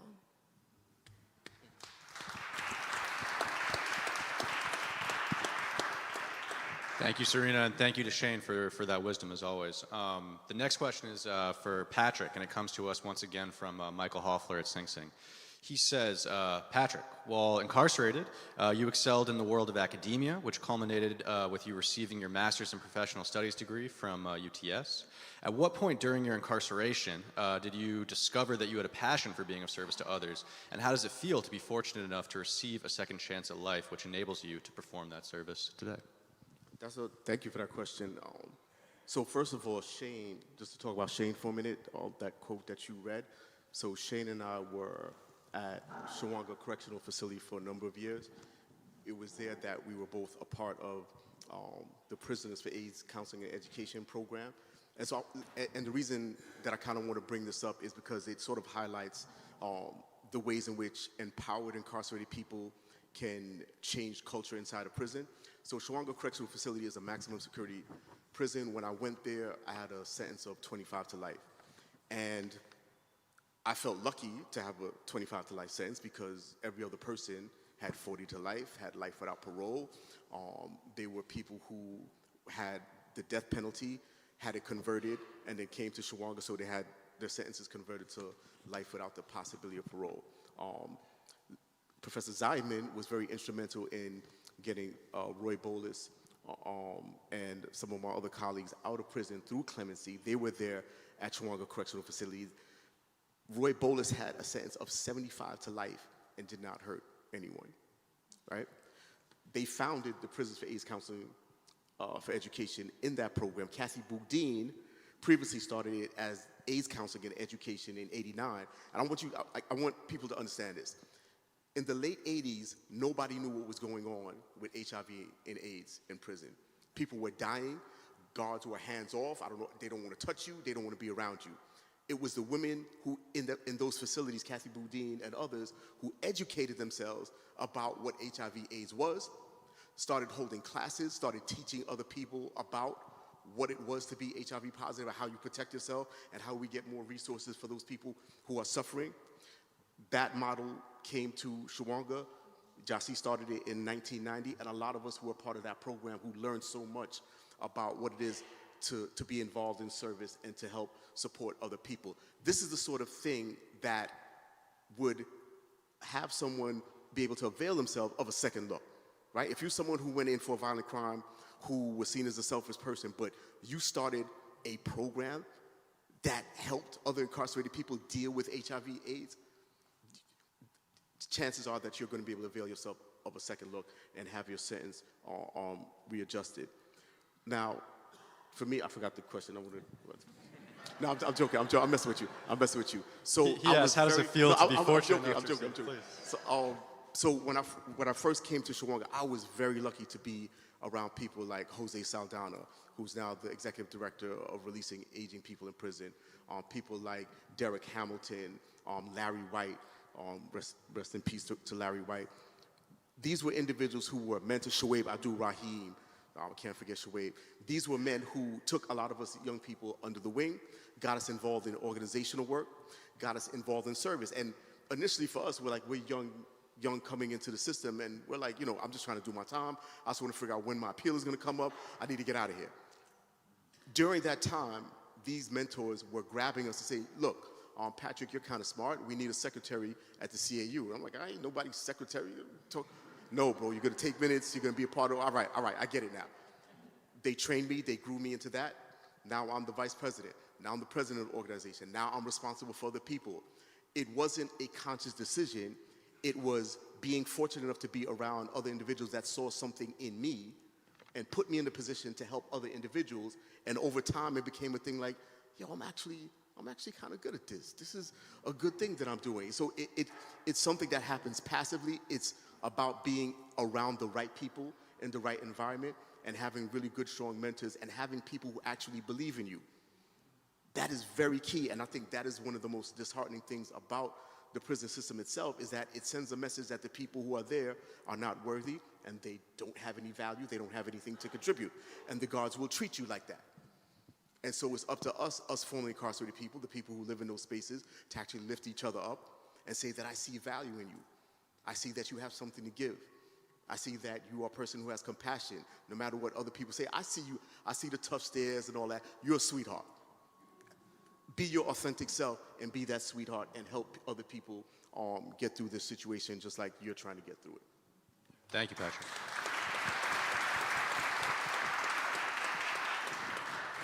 Well, Fredo, the next question comes to you from Shane Hale again. He has an interesting question. He's wondering, how would the Second Look Act reduce crime? I mean, the Second Look Act is really true public safety. If you turn around and you utilize the people that are actually putting in the work in the most darkest of places, imagine how vital they could come out to be mentors and how to come out to be real credible messengers, because that model is becoming a little bit blurry as we start to move forward now in today's society, where it kind of needs a shot in the arm. So for me, I feel like a lot of those individuals that I've left behind, like Michael Hoffler or Taden Townsley, who was a good friend who actually seen my transformation, and a lot of people in the room have seen my transformation from Greenhaven or from Auburn, where I didn't have that road as Patrick, lucky to get to Shawanga. I had to go box to box, and I finally ended up at a spot where someone said, and a lot of comrades said, you need to come to the school building. I said, come to the school building for what? The yard's outside. We're going outside. So a lot of us know what it is when we want to go out when it's hot. We want to take a shower every day. We want to be able to lounge out and hang out and play dominoes and have a lot of backbiting conversations. Yeah, a lot of people in the room remember those days. And then all of a sudden everybody said, come on down to the school building. We're giving out this good old education. There's a couple of clerks in the room that were part of that. I was part of the long-term responsibility project from the Osborne Association, which kind of really taught me about my social construct and what my parole package would look like. A lot of people don't even have the courage to talk about the crime they committed or a lot of the experiences, the traumas that yoked them prior to incarceration. So being able to find that support group within each other, as Patrick was support, as a lot of the men were in support with each other. I mean, we ate together, we laughed together, we were locked down together 24 hours when we had a lot of Greenhaven lockdowns. I mean, I'm not somebody that is privy to, what solitary confinement is. So for my thing is I had to kind of get through my growing pains, and I think it was about the age of 36 when I realized I was tired. So I decided I'm removing myself from gang activity. And if you don't like it, then we can all deal with it in the yard as men like we always have done. Violence is something that I've never been shy away from. So my thing is when I finally met Sing Sing, it taught me, and that's the only place where you can go from a GED to a master's degree. We're now UTS, but it was Theological Seminary. So for me, it was real different that everybody wanted to work on change. Everybody was at school doing voluntary therapeutic programs. I said, what? This is something I've never been involved with at all. And then when I started to gravitate to it, I became, as Patrick, I became a mentor. As a clerk for the Osborne Association, I put over 500 men in a 10-year span through the parenting program. So I was integral in using those voluntary therapeutic programs as stepping stones.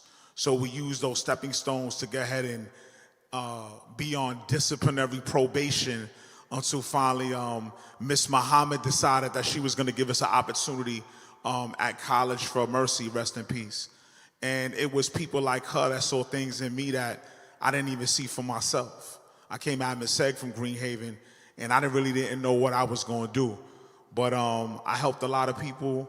A lot of people taught me a lot of things along the way, and I just became a vanguard of the culture in Sing Sing, where, you know, I passed the baton to other people, similar to what happened with Patrick's experience at Shawanga, and I'm just very humbled to be here today to be able to share my narrative and show my social construct and the effort that I put into the work today.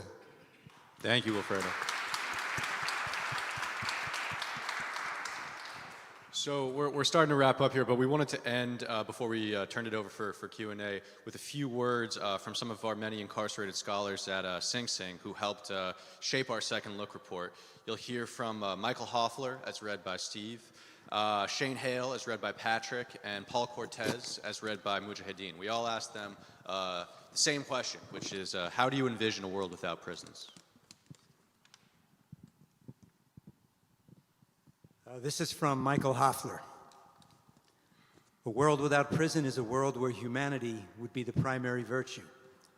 It's a world where we can understand that we are all human, and many of us make mistakes, but we can heal from those mistakes without perpetuating harm. We can live in a world where we can use other mechanisms to help punish and or repair the harm.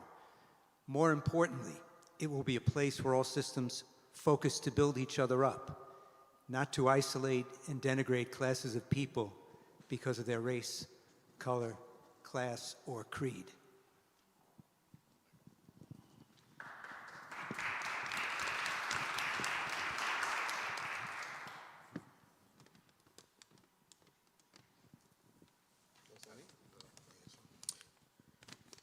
Michael Shane Hale. A world without prisons means communities have to step up by embracing a village mentality. Community members have to work on connecting family and industry while combating poverty and lack of opportunity. The hard work of implementing alternate forms of policing and justice means empowering the community to decide its futures while learning from the past and the wisdom of community elders.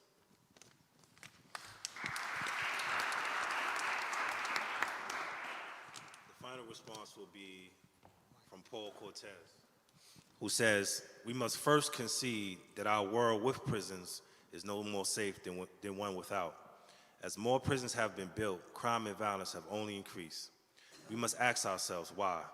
Indeed, prisons are one of the primary drivers of generational violence, perpetual poverty, and dilapidated communities.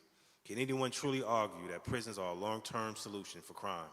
A world without prison is the liberative justice model that repatriates millions of dollars back into community development, such as stronger school systems, local small business owners and entrepreneurs, and affordable and safe housing. Money used for prisons is instead funneled back into the most crime-impacted communities to address root causes of crime, which are lack of education, poverty, and broken families. Thank you. Patrick, I know you had something of a call for action that you wanted to end with before we turned it over to Q&A. Anything you wanted to share there? Say again? I know you had something of a call for action that you wanted to deploy before we turned it over to Q&A here. I have several. But primarily, I mean, so we are here to, in support of Second Look, and so we really need everyone to not take this opportunity for granted, to really get on your grind, make those phone calls, call your elected officials to make sure that this bill gets passed in this legislative session. Like, this is going to be our best opportunity to get this passed. We need to get this done right now. The other thing that I would add to that, for those of us that do this work, now, to my heart, I'm an abolitionist. I don't believe in prisons as an institution. I don't believe that they solve problems. I believe they create more harm than good. I need for all of us to really think about what a real world without prisons looks like. What does a world that centers transformative and restorative justice at the heart of the system mean? And even as I'm here thinking about our brothers and sisters who are behind the wall, who are dealing with this, it is just so crucial for us to reimagine a different sort of world in which our people can come home, in which survivors are heard, because the current system does not allow the opportunity for survivors to be heard, no matter what the narrative that you're being told. How do we reimagine a different sort of world? We need to put our heads together and really think about what that new world looks like. Thank you. Thank you. So with that, we will turn it over to all of you. If anybody has any questions, feel free. I promised their first question first, though. The woman on the left in the Community is Not Cages sweatshirt.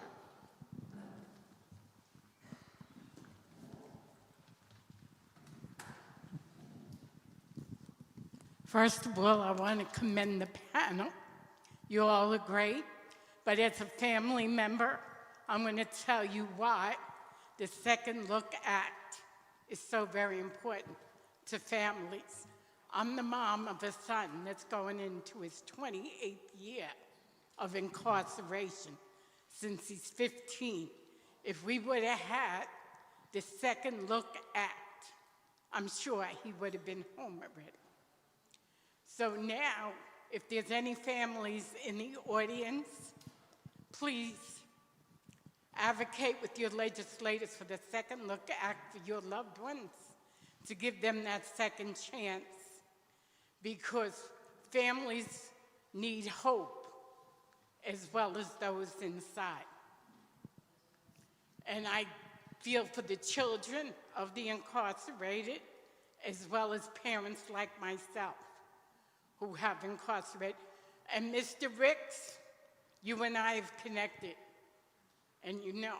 And I gotta thank CCA for the Communities Not Cages bill. Being a family leader with them has really brought it out, the awareness for those that have excessive sentencing. Thank you. Thank you.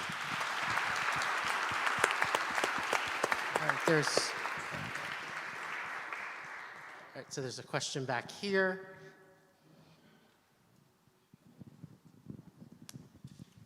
Good evening. My name is Rachel. It's not really a question. I think what we all have to do tonight, and since I've been fighting for Robert Brooks and what happened to him, we have to ask ourselves, and we have to ask this country, why is it that this country, the most developed country on planet Earth, has the most incarcerated people? We have to know that incarcerating people is not the answer. Why are we so reactive as opposed to proactive? We don't have community centers for these children. We're not promoting the nuclear family. We're doing everything backwards. We know who's putting the guns in the black communities. We know who's putting the drugs in the black community. We know that it is wealthy Caucasian men that are building these prisons and that are giving these police officers carte blanche to do whatever they want to our people. And all those men in prison, you decimate a community, because those are husbands, those are fathers, those are sons. And we can't be okay with this. And we can't sit here. It irks my nerve to sit here and talk like this is okay. This is not okay to incarcerate people. We couldn't even deal with COVID at home. And we're sending men into prisons, and for 20 years and 30 years, like we're giving out candies. You're destroying lives. You're destroying communities. This is not okay. Okay. Just in the name of time, what? Sorry. So thank you for that statement. And I want people to think about something. In Brownsville, where I do a lot of youth services work, the average median income is somewhere around $30,000, $33,000, $35,000. It costs upwards of $500,000 a year to house someone on Rikers Island. And I want you to think about it. Rikers Island is pre-detention, right? So if you're in there for a charge with a violent crime, you may be there for 3-4 years before you even get your case adjudicated. So that's, what, $2 million that we're going to spend to house someone pre-detention who's not being convicted, funds that could well be served in the community to prevent people from coming to prison to begin with. It makes no sense. It makes no sense. We have to reimagine something different in our system.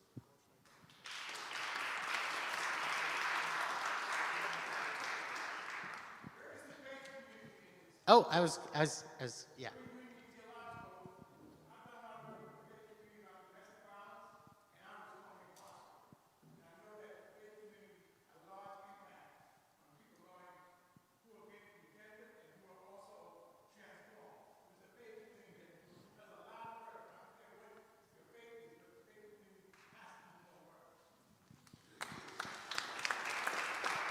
And so I'm trying to combine questions as folks. So there's a question that is, how soon could this legislation actually be passed? And what is the information that if they wanted to talk to their peers and empower them to speak to their legislators, what are the key points that should be shared with their peers to then share with the legislators? You gotta ask me twice. So the first thing is, as we've suggested earlier, is that this is a rectification of a system that we know is heavily racialized, right? So this gives the opportunity to correct some of the racial disparities that happen within the system. Also, the fact that ultimately it is there to incentivize people to do better, to be the best versions of themselves, right? Second Look isn't like the Earned Time Act where you could passively get time off your sentence. This is something where you have to be really proactive in demonstrating to a judge that I've transformed and that I've changed my life. What would that look like for the prison if you had a collective of individuals who were of the mind frame that, look, I need to transform who I am. How do I demonstrate this change? That's a driver in changing culture within the prison itself. And ultimately, we want our people home. Prison is not something that is focused on redemption. It is punitive. It is about controlling black and brown bodies. It is harmful. And to be clear, the college programs that are inside prison, the Osborne associations, all of these organizations that come in and do work, that's not what prison is. Those things could be gone tomorrow. When Pataki came in office, he eliminated college programming overnight. People were like midway going through their degrees and had to just abandon college because it wasn't there anymore. These things are ornaments on the Christmas tree. They are not what prison is. And so when you look at what prison actually is and the ways in which it damages people and perpetuates harm, this is what we want to communicate to people when we're doing this work. And how soon can this legislation actually be passed and enacted? The legislative session ends in June. We want enough votes to get it passed right now so that it can be enacted forthwith by, September, October, or by the following year. And then one final combo question, just in the name of time, which is, how does will this act help those who are on parole in any way? What benefit would it have, or are there any legislations that would help those on parole, was a question. And then a question is, what's key information that family members should be telling their loved ones who are incarcerated about how to prepare for, if this legislation gets passed, how to submit for the second look? If this legislation gets passed, I think everybody should be putting in the work regardless. So the loved ones that be able to speak to your, the people that you love that are incarcerated, you have to be able to let them know that they have to start working on their rehabilitative process now. I mean, a lot of them, if they have extended sentences, they're going to the parole board, whether they're dealing with restorative circles or they're in voluntary therapeutic programming. I mean, you have to put in the work if you're going to be able to come out here and be productive in society, because you have a lot of other challenges that are coming out. When I first came out, I was first going to a shelter. Then after that, I decided I was going to a single room occupancy from the Thrive the Life Prison Project, and I had to stay there, and then eventually I ended up getting my own apartment. But see, the thing about it is that I put a lot of networking and a lot of effort into my own rehabilitative process. By the culture that was perpetuated at Sing Sing, it was a privilege to go to Sing Sing. So my thing about it is that place right there kind of was a springboard that I utilized to get there. I think I remember in the article in the Daily News, they were joking around and said Sing Sing was the Ritz Plaza of prisons. Well, I like to see someone go ahead and stay in that Ritz for 20 years, and then after, give me your shot to be in a cardboard box underneath a highway, because I'm going to make it by hook or crook. So I just feel sometimes that the media kind of spins certain things where take a lot of the adverse childhood experiences I had at the age of 9, 10, 11, and 12, and let's see if you really want to go ahead and swap spots with me to get some higher education for free.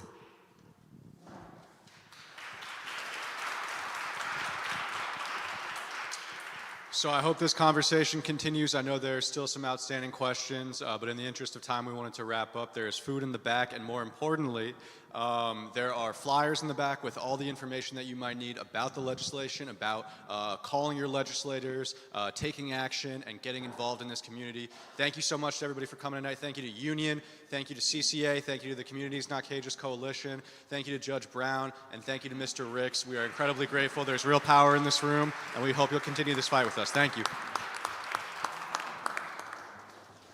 I ain't even yet. Maybe at least a half. All right, bro, you already know. Good looking, bro. Definitely. It's a pleasure, man. Thank you. I love you too, bro. You already. Definitely.